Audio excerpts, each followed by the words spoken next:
विपक्षी गठबंधन में फूट के मायने, प्रतिबद्धता के अभाव में डामाडोल है स्थिति। महाराष्ट्र मीटिंग के बाद सब कुछ ठंडे बस्ते में।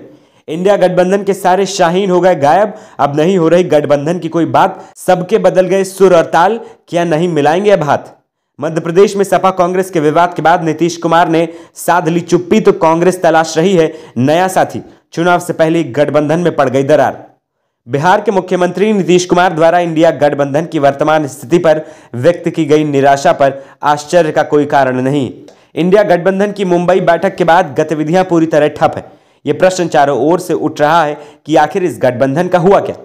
बिहार में विपक्ष से लेकर सोशल मीडिया पर नीतीश कुमार इंडिया को लेकर हास्य व्यंग के शिकार हो रहे हैं। राजनीति में खासकर ऐसे मामलों में नेता जितना कुछ कहते हैं, उससे ज्यादा जो वो नहीं बोलते हैं महत्वपूर्ण होता है।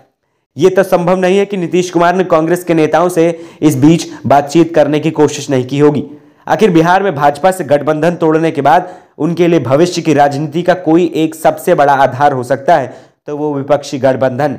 पटना में पहली बैठक आयोजित कर उन्होंने विपक्षी मोर्चाबंदी की नींव डालने का श्रेय भी प्राप्त किया। ऐसा लगता है कि कांग्रेस से उनको सकारात्मक या उत्साहजनक जवाब नहीं मिला है। वहीं मध्य प्रदेश में सपा व कांग्रेस के बीच तनाव, एक दूसरे के विरुद्ध अशुभ वक्तव्यों के बाद इंडिया के घटक दलों ने आपसी संबंधों को लेकर अलग से कुछ कहने की आवश्यकता नहीं जताई। सपा प्रमुख अखिलेश यादव की माने तो कांग्रेस ने उन्हें 6 सीट का चयन दिया था और वरिष्ठ नेता दिग्विजय सिंह से उनकी बात भी हुई थी। कई बार गठबंधन के दल भी एक दूसरे के विरुद्ध चुनाव लड़ते हैं, पर 2024 यदि इंडिया गठबंधन के लिए करो या मरो का प्रश्न है, तो विधानसभा चुनाव में कम से कम वचन और व्यवहार में उसकी झलक मिलनी चाहिए थी। कांग्रेस यदि सपा का कहा मान लेती तो उससे चुनाव परिणाम पर बहुत ज्यादा फर्क नहीं पड़ता, बल्कि इंडिया गठबंधन के ज्यादा सशक्त होने का संदेश जाता। आम आदमी पार्टी तो मैदान में उतरकर भाजपा के साथ कांग्रेस को भी निशाना बना रही। नीतीश कुमार भले अखिलेश यादव की तरफ कांग्रेस के विरुद्ध गुस्सा व्यक्त न करे, पर अंदर से उनकी स्थिति भी वैसी ही होगी। कांग्रेस का मानना है कि 3 राज्यों में यदि पार्टी ने अच्छा प्रदर्शन किया तो ही इंडिया गठबंधन में उनकी हैसियत अपनी शर्तों पर गठबंधन करने की होगी।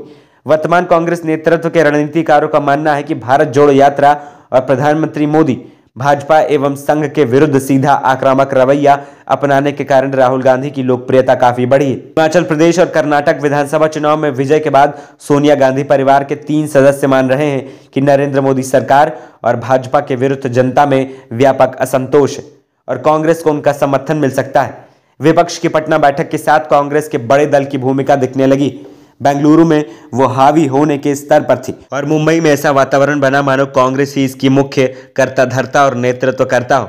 ज्यादातर दलों को लगता है कि 2 बार लोकसभा चुनाव में बुरी तरह हारने के बाद कांग्रेस के अंदर स्वयं को समायोजित करने का भाव ज्यादा गहरा होगा, पर व्यवहार से ऐसा दिख नहीं रहा है। अखिलेश यादव का गुस्सा या नीतीश कुमार की पीड़ा इसी की अभिव्यक्ति है।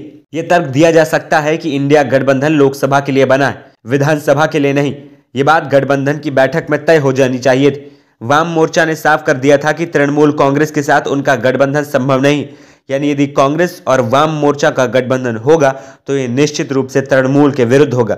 दिल्ली के मुख्यमंत्री अरविंद केजरीवाल से पूछताछ के लिए ईडी की ओर से दिए गए समन पर इंडिया गठबंधन का कोई सामूहिक प्रतिक्रिया नहीं थी। वर्तमान राजनीतिक माहौल से साफ है कि सारे भाजपा विरोधी दल उसे हराकर सत्ता में आना चाहते हैं, किंतु उनकी दृष्टि में व्यापकता और दूरगामी सोच का अभाव है। यदि विपक्ष की राजनीति में भाजपा के विरुद्ध समानांतर गहरी वैचारिकता और उसके प्रति प्रतिबद्धता होती तो सभी दलों का व्यवहार अलग होता। विचारधारा की लड़ाई में छोटे राजनीतिक स्वार्थ कभी आड़े नहीं आ सकते।